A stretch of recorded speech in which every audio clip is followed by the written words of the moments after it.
Hey everybody, I'm Tim here with Caldwell's 2021 limited edition Blind Man's Bluff. This is Trouble, and you're watching Cigars Daily. I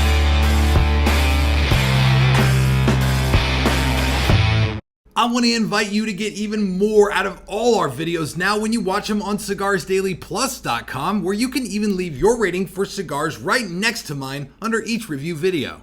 Robert Caldwell is, by reputation in the cigar world, a pretty eccentric guy. He's not really cut from the same fabric as the rest of cigar makers out there. While everybody is over in Nicaragua trying really hard to cook up the next best, most spiciest thing, he's over in the Dominican Republic, leisurely looking through aged and rare Dominican tobaccos. Even within his own catalog, he sort of sets cigars apart, sort of like Blind Man's Bluff, the 2021 limited edition. This is Trouble. Normally, the Blind Man's Bluff blends come with like tobaccos from Honduras and Ecuador and the Dominican Republic, but this one comes with a beautiful Mexican San Andreas wrapper, some of that expected aged and rare Dominican leaf, and a Nicaraguan Habano in there. Should give it a bit of a different kick than the rest of the stuff in his catalog. My big question for this little Robusto is, can it pump out flavor, not just to match the rest of Caldwell's very impressive catalog, but to keep up with everything going on in the cigar world?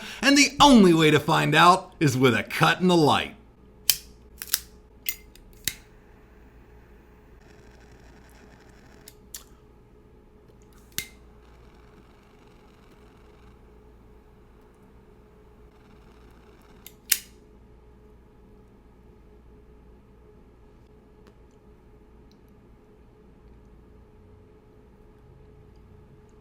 So this thing comes to life right away with something that, quite frankly, it's way different than anything else I've gotten from Caldwell. Typically with his more Dominican-focused blends, I find these earthier flavors, and refined for sure, but subtle and smooth. This thing is punchy right out the gate. It gives a nice pepper on the retrohale, and I don't find that with a ton of his cigars. It certainly seems to be the contribution of maybe a Nicaraguan leaf or this double Ligero Dominican filler that's in there. Either way, this thing opens up with beautiful notes, almonds and cinnamon together. Really nice with that little bit of pepper on the retrohale, and so I'm excited to see where this takes us now as we jump into the first third.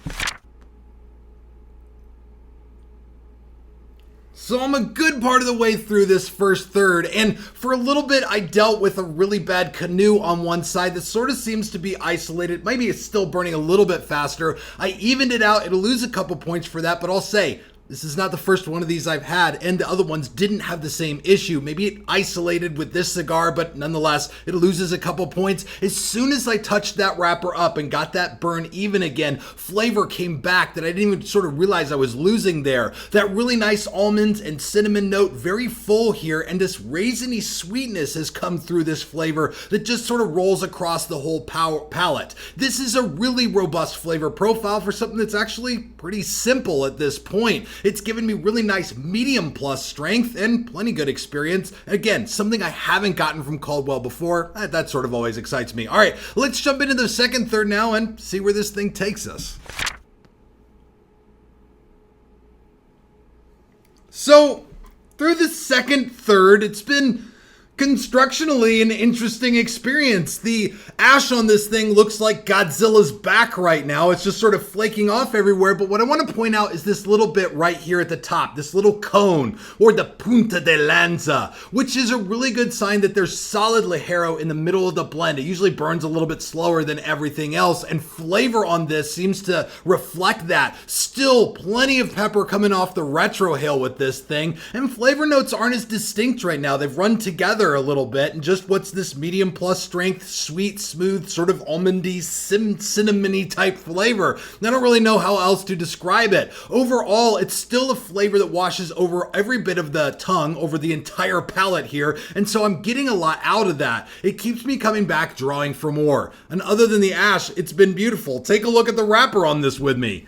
The Mexican San Andreas wrapper on this is this very, very evenly colored leaf. It's not toothy at all, it's pretty smooth but very oily. It gives a great presentation to Caldwell's line, and the banding on it is like, hey yeah, I'm a limited edition cigar. I like the look of this thing, and I think Robert Caldwell has sort of set himself, again, apart from everything else with this really cool look and feel that's almost the speakeasy type, I'm gonna ride a penny farthing bike that he's got on the logo. Okay, now I want to take this in the final third. I have no idea what's going to happen with the ash or anything like that, but let's see where this takes us and what kind of score it gets.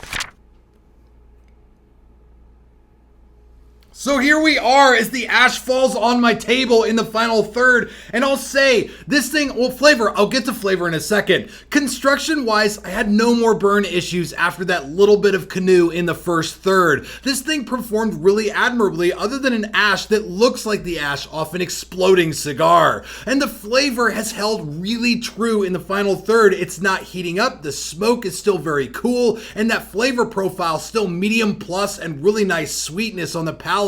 The only thing I could say that changed is that almonds is now a bit of a roasted almonds, but no muted notes here, and that's really impressive for a final third. I guess aged or limited tobaccos or whatever he's got in this thing have really paid off. My whole smoking time on this has been 1 hour and 12 minutes on the Robusto size, and my score came out to an 89. There could have been some more twists and turns in flavor, or a few more notes in there maybe to make it more interesting, but the core of the flavor, what I got, was really quality and kept me coming back and of course drawing for more every time. But the big deal here and what really matters is what you guys think about this. So if you've had any Caldwell cigars, or especially the 2021 limited edition Blind Man's Bluff This Is Trouble, please drop a comment down below and let everybody know what you think about it, because we all learn better when we learn together. And check this video out on cigarsdailyplus.com, where you can even leave your rating for cigars right next to mine under each review video. Thank you all so much for watching. This is Tim signing off for Cigars Daily, and I will see you